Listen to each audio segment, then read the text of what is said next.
నమస్కారం దోస్తులు, welcome to my బతుకు బండి ఛానల్. నా ఛానల్లో నా వీడియోలు చూస్తున్న ప్రతి ఒక్క రైతాంగానికి, టీజీ ఆంధ్రప్రదేశ్ అందరికీ ఎక్కడ ఉన్న ప్రతి ఒక్కరికి పేరు పేరున ధన్యవాదాలు. అయితే ఇవాళ మాత్రం చలి బాగా పెడుతుంది ఫుల్గా. ఇక స్వెటర్ వేసుకొని వచ్చినా మీకు ఎందుకంటే అప్డేట్ చేయాలి కాబట్టి ఖచ్చితంగా నా కోసం వీడియో కోసం వెయిట్ చేస్తున్న అందరికీ తెలుసు కాబట్టి. అయితే ముఖ్యమైన విషయాలు నాలుగు ఉన్నాయి.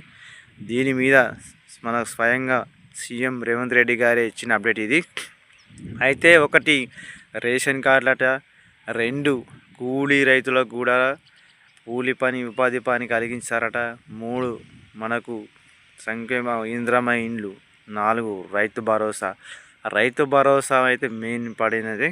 రైతు భరోసా మీద మనకు సీఎం రేవంత్ రెడ్డి గారు ఏం చెప్పారంటే, ఈ సంక్షేమంలో ఎవరైతే సాగు చేస్తారో భూమి వాళ్ళకి మాత్రం ఖచ్చితంగా రైతు భరోసా ఇస్తారట. అయితే ఏ విధంగా ఎన్ని ఎకరాల వరకు ఇవ్వబోతుంది, ఇప్పుడైతే దీనికి స్టిల్లింగ్ విధానం తీసేసిర్రు. సాగు యొక్క భూమి కలిగి ఉన్న భూములకు మాత్రం ఖచ్చితంగా రైతు భరోసా ఇస్తారట. దీని మీద ఇప్పుడు మాత్రం చర్చ జరుగుతుంది కాబట్టి ప్రతి గ్రామానికి వెళ్ళి సాగు చేస్తున్న భూములను లిస్ట్ తీసుకొని మనకి ఎంక్వైరీకి చేసి ఖచ్చితంగా రైతు భరోసా వేస్తున్నామన్నారు. ఏ విధంగా వేస్తామన్నారు, ఏ విధంగా చర్చ చేసిర్రు, ఏ విధంగా వివరాలు సేకరించారు అనేది మ్యాటరు మీకే అర్థమవుతుంది. లాస్ట్ వరకు చూస్తే వీడియోలో. మళ్ళీ వీడియో వరకు లాస్ట్ వరకు కలుసుకుందాం. లాస్ట్ వరకు ఈ వీడియో చూడరి దయచేసి చెప్తున్నా. నమస్కారం దోస్తులు, వెల్కమ్ టు బతుకు బండి ఛానల్. జనవరి 14 రైతు భరోసా అమలు. దీనిపై మనకు స్వయంగా ముఖ్యమంత్రి రేవంత్ రెడ్డి గారే అప్డేట్ ఇచ్చారు. మీకు మ్యాటర్ చూస్తే మొత్తం అర్థమవుతుంది. 4 పథకాలు. ఇక సంక్షేమం అభివృద్ధి పథకానికి 2 ఏళ్ళుగా 2 కళ లాంటివి. తెలంగాణ సీఎం రేవంత్ రెడ్డి ప్రతిష్టమైన చెబుతున్నారు. రైతు భరోసా, ఇందిరమ్మ ఆత్మీయ భరోసా, రేషన్ కార్డులు, ఇందిరమ్మ ఇళ్ళు వంటి కీలకమైన 4 సంక్షేమ పథకాలు అమల్లోకి జిల్లా కలెక్టర్ పాత్రను పోషించారని ముఖ్యమంత్రి రేవంత్ రెడ్డి గారు దీని మీద చెప్పారు స్వయంగా. ఇది మాత్రం 4 అంశాల మీద మనకు గుడ్ న్యూసే ఖచ్చితంగా. ఎందుకంటే ఇంత మంచి అవకాశం మనకు ప్రభుత్వం ఖచ్చితంగా మనకు చెప్తుంది. డాక్టర్ అంబేద్కర్ రాష్ట్ర సచివాలయంలో శుక్రవారం ముఖ్యమంత్రి రేవంత్ రెడ్డి గారు అధ్యక్షుడిగా కలెక్టర్ సమావేశం జరిగింది. తెలంగాణలోని వ్యవసాయ శాఖ యోగ్యమైన భూములకు ఎకరానికి 12,000 రూపాయలు చొప్పున రైతు భరోసా చెల్లించనున్నారు. అలాగే వ్యవసాయానికి పనికిరాని భూములు గుర్తించి వాటికి రైతు భరోసా నుంచి మినహాయించాలని ముఖ్యమంత్రి రేవంత్ రెడ్డి స్పష్టం చేశారు. ఇందిరమ్మ ఆత్మీయ భరోసా కింద 12,000 రూపాయల చొప్పున చెల్లాల్సిన ఈ 2 పథకాలు జనవరి 26న రిపబ్లిక్ డే నుంచి అమలు చేయనున్నారు. సూచనలో మనకు 2 పథకాలు, ఇందిరమ్మ ఆత్మీయ భరోసా కింద రైతు భరోసా 2, ఇంకోటి ఇందిరమ్మ ఇల్లు గురించి ప్రత్యేకమైన ముచ్చటిది. అయితే ఉప ముఖ్యమంత్రి బట్టి విక్రమార్కతో పాటు ఇతరుల మంత్రులు పాల్గొన్న ఈ సమావేశంలో ఆయన పథకాలు అమల్లోకి ప్రాధాన్యాలు తీసుకోవాల్సిన చర్యలను ముఖ్యమంత్రి రేవంత్ రెడ్డి కలెక్టర్లకు మార్గదర్శనం చేశారు. ఈ 4 పథకాలు అమలు కోసం రాష్ట్రంలో అన్ని గ్రామాల్లో గ్రామ సభలు, మున్సిపాలిటీ వార్డు నంబర్లు నిర్వహించేందుకు వెంటనే సన్నాహాలు చేసుకోవాలని ముఖ్యమంత్రి కలెక్టర్లను ఆదేశించారట.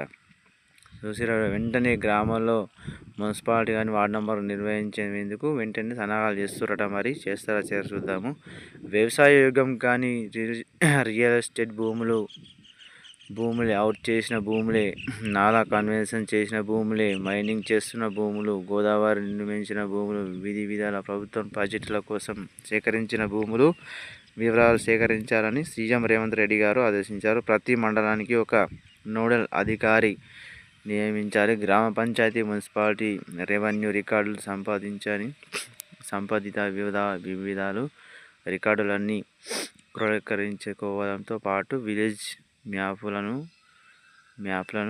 పరిశీలించడం, అధికారులు క్షేత్రస్థాయిలో పర్యటించి వాటికి ధృవీకరించుకోవాలని ఆదేశించారు. సుశీరావులో ప్రతి విలేజ్కి నోడల్ అధికారిని, మన గ్రామ పంచాయతీకి మున్సిపాలిటీ రెవెన్యూ అధికారులు అందరినీ సెట్ చేసి ఇవన్నీ రిజిస్టర్లు తీసుకొని మరి రైతు భరోసా ఇస్తారట. మరి వ్యవసాయ యోగ్యం కాని భూముల జాబితాలను పక్కాగా తయారు చేసిన గ్రామాల సభలో ప్రకటించాలి. వీటి గ్రామ సభల్లో చర్చించి వెల్లడించాలి. ఇందులో ఎలాంటి అనుమానాలు లేకపోవడం తాము లేకుండా జాగ్రత్తలు చూసుకోవాలని సీఎం రేవంత్ స్పష్టం చేశారు.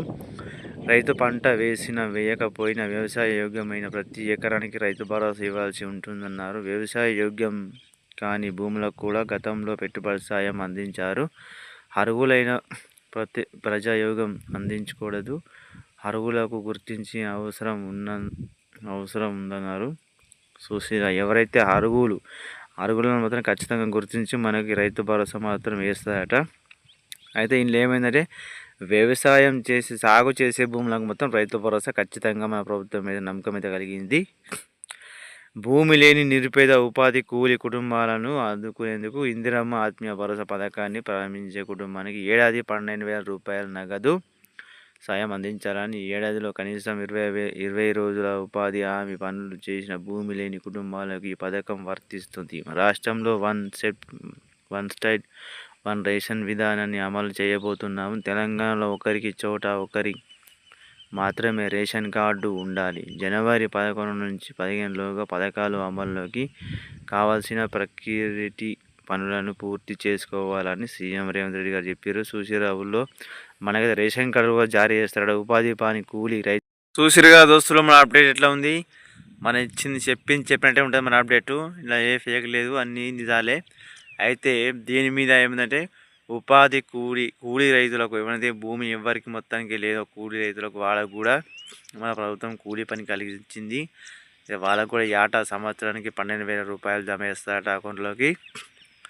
అయితే ఈ మన గ్రామాల్లో ఏవైతే తెలంగాణలో 33 జిల్లాలు అయితే ఉన్నాయో ప్రతి గ్రామానికి గ్రామ పంచాయతీల ఎన్నికలు వచ్చి మనకు నోడల్ అధికారి సెక్రటరీ కానీ గ్రామ పంచాయతీ నుంచి వివరాలు సేకరించి రైతు భరోసా స్కీమ్ కింద మనకు ఎవరు సాగు యోగ్య భూములకు వివరాలు తీసుకుంటారో ఖచ్చితంగా వివరాలను అధికారులకు అందజేసి మీరు రైతు భరోసా పొందాలని కోరుకుంటూ జై జవాన్, జై కిసాన్, జై భారత్ భూమి, జై తెలంగాణ.